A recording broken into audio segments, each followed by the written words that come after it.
معزز و محترم ناظرین حضرات، ابھی میں جمعہ کے بیان سے فارغ ہوا اور عنوان ہمارا تحریک آزادی اور کیا قائد اعظم محمد جناح نے ایک سیکولر انسان تھے ایک سیکولر پاکستان بنایا تھا، اس حوالے سے گفتگو ہوئی تو بعض احباب نے کہا کہ یہ ریکارڈ ہونی چاہیے تھی، اور چونکہ فی الحال میری طرف سے اس کی اجازت نہیں ہے، مجھے فی الحال عجیب سا لگتا ہے کہ مسجد کے اندر کیمرہ رکھا جائے، تو ان کی خواہش تھی کہ الگ سے اس عنوان پر مختصر گفتگو کر لی جائے۔ تو گفتگو تو طویل ہے لیکن میں مختصر بات کر کے اس بات کو ختم کرنا چاہتا ہوں۔ دیکھیں، ہم سب کا عقیدہ نظریہ ہے، بچے بچے کو پتہ ہے کہ پاکستان کا مطلب کیا، لا الہ الا اللہ۔ جو ملک لا الہ الا اللہ ہی کی بنیاد پر بنا ہو وہ سیکولر، لا دین، بے مذہب کیسا ہو سکتا ہے؟ جو ملک دو قومی نظریے کی بنیاد پر بنا ہو کہ مسلمان الگ قوم ہے، ہندو الگ قوم ہے، اور ہم ایسا خطہ زمین اور خطہ ارض چاہتے ہیں جہاں مسلمان آزادی کے ساتھ اپنے رب کو پکار سکے، وہ سیکولر کیسے ہو سکتا ہے؟ مسلم، یہ جو قائد اعظم محمد علی جناح نے جو جماعت بنائی ہے یہ مسلم لیگ ہے، اس جماعت کے اندر نام ہی مسلم کا ہے، تو ایک جماعت کا نام ہی ایک مذہب کی بنیاد پر ہو وہ کیسے سیکولر ہو سکتا ہے؟ یہ ایسے ہی جیسے میں ہندو لیگ بناؤں، جوئش لیگ بناؤں، کرسچن لیگ بناؤں اور پھر کہوں کہ سیکولر بھی ہے، کوئی اس کو سیکولر ماننے کو تیار ہے؟ اسی طرح یہ حال ہے۔ اسی طرح اب ہم آگے، میں اس پر مزید بھی بہت تفصیلی بات کر سکتا ہوں، لیکن میں یہاں دو باتیں، آپ قائد اعظم محمد جناح کی تقریریں آپ ساری اٹھا لیں تو وہ ساری مذہب کی بنیاد پر ہے، اسلام کی بنیاد پر ہے، دین کی بنیاد پر ہے، جگہ جگہ اپنی تقریروں میں کہتے ہیں کہ ہم یہ ملک اسلام کے لیے لینا چاہتے ہیں۔ لیکن میں دو چیزیں آپ کے سامنے بیان کرنا چاہتا ہوں، دو حوالے آپ کو ایسے دینا چاہتا ہوں جو بالکل، یعنی ایک تو نا آپ تقریر کے بارے میں کہہ سکتے کہ جی قائد اعظم محمد جناح کی وہ ذاتی رائے تھی، ذاتی سوچ تھی، ذاتی نظریہ تھا۔ یہ جو دو حوالے ہیں یہ بالکل، یعنی جس کو ہم کہہ سکتے ہیں کہ ایک سرکاری موقف اپنا پیش کیا ملک کے سامنے، ایک سرکاری نظریہ اپنا پیش کیا۔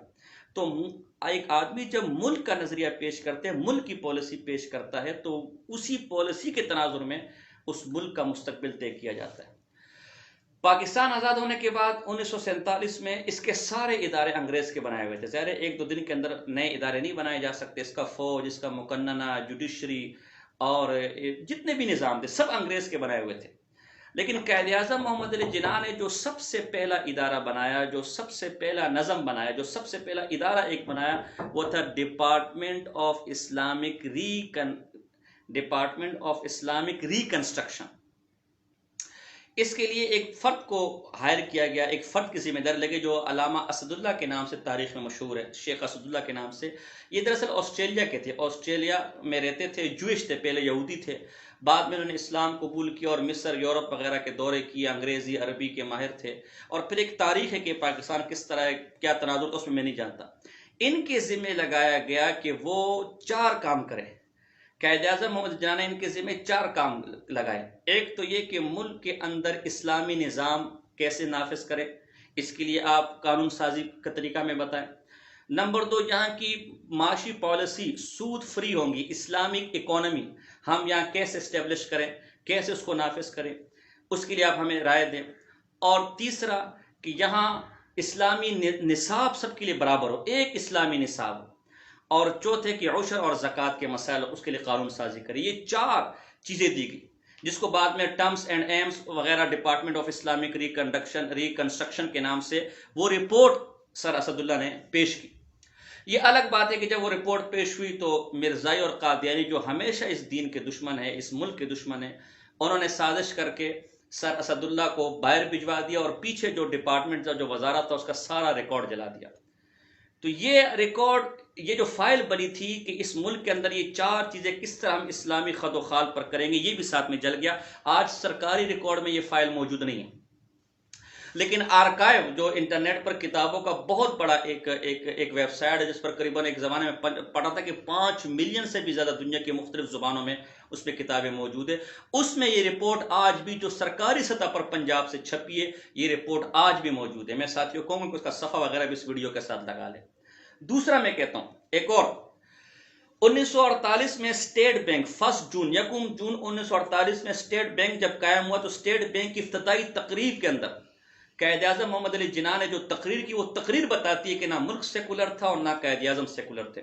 وہ تقریر ایک زمانے میں میں نے اسٹیٹ بینک آف پاکستان کی ویب سائٹ پر پڑھی تھی، انگریزی میں تھی اور ڈان اخبار میں بھی چھپی تھی. اب کا مجھے پتہ نہیں کہ وہ ہے یا نہیں، البتہ میں اس کا ذمہ دار ہوں اور یہ مشہور تقریر ہے. اس تقریر کے اندر قائد اعظم محمد علی جناح کہتے ہیں کہ نہ ہمیں سوشلزم چاہیے، نہ ہمیں کمیونزم چاہیے، نہ ہم سرمایہ دارانہ نظام چاہتے ہیں اور نہ اشتراکی نظام چاہتے ہیں. ہمارے سامنے ایک اسلامی نظام موجود ہے، لہذا ہم اپنی معیشت کی بنیاد زیرو انٹرسٹ، ہم اپنی معیشت کی بنیاد سود سے پاک، ایک سود سے پاک معیشت پر ہم اپنی اس معیشت کی بنیاد رکھیں، فری آف انٹرسٹ. یہ ان کا سلوگو تھا، یہ ان کا منشور تھا اسٹیٹ بینک آف پاکستان کے لیے. تو اب ان دو جو سری اور صاف حوالے ہیں، اور یعنی یہ آپ یہ نہیں کہہ سکتے ان کی ذاتی تقریر تھی، سیاسی تقریر تھی، جذباتی تقریر تھی، یہ پالیسی بیان تھا ان کا. یہ دو حوالے ہمیں بتاتے کہ نہ ملک سیکولر تھا اور نہ قائد اعظم محمد علی جناح سیکولر تھے.